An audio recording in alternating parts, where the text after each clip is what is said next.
फिर पार्क परेशान होकर अपने थेरेपिस्ट के पास जाता है जिनसे वो पहले ट्रीटमेंट लेता था। वो तुरंत पहचान लेता है कि पार्क तो एक एक्टर है। पार्क एकदम खिल उठता है कि चलो किसी को तो याद आया। थेरेपिस्ट कहता है कि आप टीवी सीरियल के साइड एक्टर है ना। ये सुनकर पार्क का खिला हुआ चेहरा फिर से मुरझा जाता है। तब पता चलता है कि नई लाइफ में पार्क एक टीवी एक्टर है। वो घर जाकर टीवी पर अपना सीरियल देखता रहता है। उसमें वो एक भूत का रोल कर रहा होता है। वो उस टैक्सी ड्राइवर को कोसता है कि एक ही रात में तुमने मुझे सुपरस्टार से टीवी का भूत बना दिया। उस रात सुमी पूछती है कि आखिर तुम्हारी प्रॉब्लम क्या है। पार्क उसको A to Z सब कुछ बताता है कि मैं एक बहुत बड़ा एक्टर था और एक शानदार लाइफ जी रहा था। सुमी को उसकी कहानी पे हंसी आती है, लेकिन अपनी हंसी रोककर वो कहती है कि उस ड्राइवर ने गिफ्ट के तौर पर मुझे तुम्हारी लाइफ में भेजा है। इसमें प्रॉब्लम क्या है? क्या मैं तुम्हें अच्छी नहीं लगती?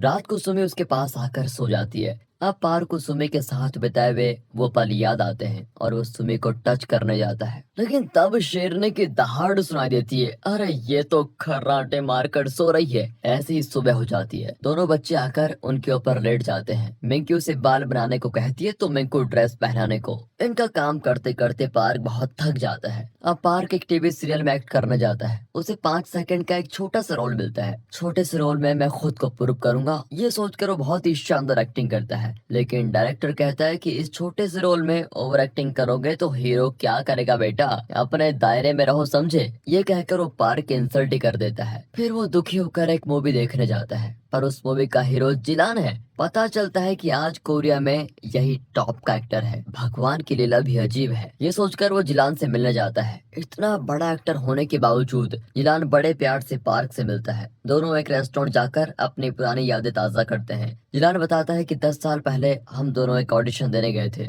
लेकिन तुम बीच में ही एयरपोर्ट चले गए क्योंकि तुम्हारी गर्लफ्रेंड सुमी न्यूयॉर्क जाने वाली थी। तुम तो उसको लेने के लिए ऑडिशन छोड़कर एयरपोर्ट ही चले गए, इसलिए डायरेक्टर ने मुझे सिलेक्ट कर लिया और आज मैं इतना बड़ा एक्टर बन गया हूँ। लेकिन यार बड़ा होने से क्या होता है, मेरी कोई फैमिली तो है नहीं जिनके साथ मैं अपनी खुशी और गम बांट सकूं। पार्क समझ जाता है कि पिछली लाइफ में उसने अपने करियर के लिए सुमी को मिस कर दिया था, लेकिन अब उसे सुमी के साथ जीने का चांस मिला है। इस बार मैं सुमी को नहीं खोना चाहता। ये फैसला करके वो घर जाता है। सुमी वहाँ पर एक पेंटिंग बना रही होती है। असल में सुमी एक आर्टिस्ट है और अगर पार्क ने उस दिन उसे एयरपोर्ट पर रोका नहीं होता तो वो न्यूयॉर्क जाकर एक बहुत ही बड़ी आर्टिस्ट बन गई होती। ये सोचकर पार्क को बहुत बुरा लगता है। फिर वो सुमी के साथ टहलने जाता है और कहता है मेरी वजह से तुम्हारा करियर ही खत्म हो गया। पर सुमी बताती है कि तुम ठीक कहते हो, अगर मैं चली जाती तो तुम्हें खो देती। हमारे दो प्यारे बच्चे नहीं होते और ना ही प्यारा परिवार बन पाता। करियर इम्पोर्टेंट जरूर है, लेकिन उससे भी ज्यादा इम्पोर्टेंट है हमारा प्यार। अब ये सुनकर तो पार्क एकदम पिघल ही जाता है, क्योंकि सुमी उससे इतना प्यार जो करती है, लेकिन वो सुमी को अपने और अपने करियर के बीच की अड़चन समझ रहा था। लेकिन अब उसे सुमी से बड़ा सच्चा प्यार होता है और वो सुमी को किस भी करता है। तब से वो अपनी वाइफ और बच्चों के साथ खूब एंजॉय करता है। अब एक दिन पार्क की माँ आती है।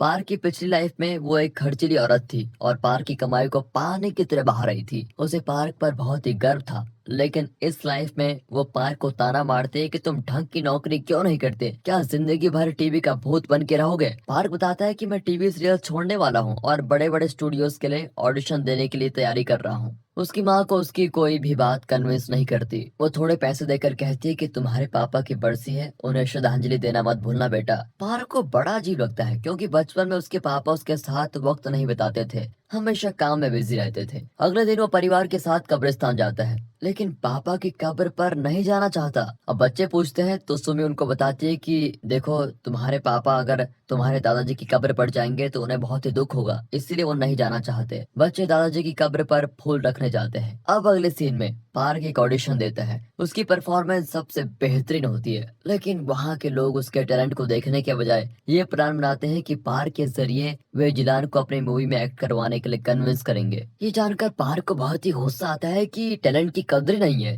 जिलान उसको दिलासा देता है कि फिक्र मत करो, अगली बार तुम्हें किसी अच्छे डायरेक्टर का ऑडिशन दिलाऊंगा, लेकिन अपने परिवार के लिए तो तुम्हें कोई नौकरी करनी ही पड़ेगी, तुम मेरे मैनेजर बन जाओ। अब ये सुनकर तो पार्क बड़ा गुस्सा हो जाता है और वहाँ से चला जाता है। फिर अगले दिन पार्क बच्चों को खेलने लेके जाता है। खेलते वक्त मिंकू नीचे गिरता है। पार्क को बच्चों से उतना लगाव नहीं था, क्योंकि उसके लिए दोनों अजनबी जैसे हैं, लेकिन आज मिंकू को गिरते हुए देखकर वो तड़प उठता है और तुरंत उसको उठाकर हॉस्पिटल भागता है। जब सुमी आती है तो उसने एक सुपरमार्केट का स्टाफ यूनिफॉर्म पहना होता है। पार्क रियलाइज करता है कि सुमी तो एक आर्ट टीचर है, लेकिन घर का खर्चा चलाने के लिए उसे सुपरमार्केट में पार्ट टाइम जॉब करनी पड़ रही है। सुमी ने आज तक पार्क से ये बात छुपाई क्योंकि वह पार्क पर दबाव नहीं देना चाहती थी। उसे पार्क के सपनों की कद्र थी। अब पार्क से रहा नहीं जाता और वो तुरंत जिलान के पास जाकर कहता है कि प्लीज मुझे अपना मैनेजर रख लो।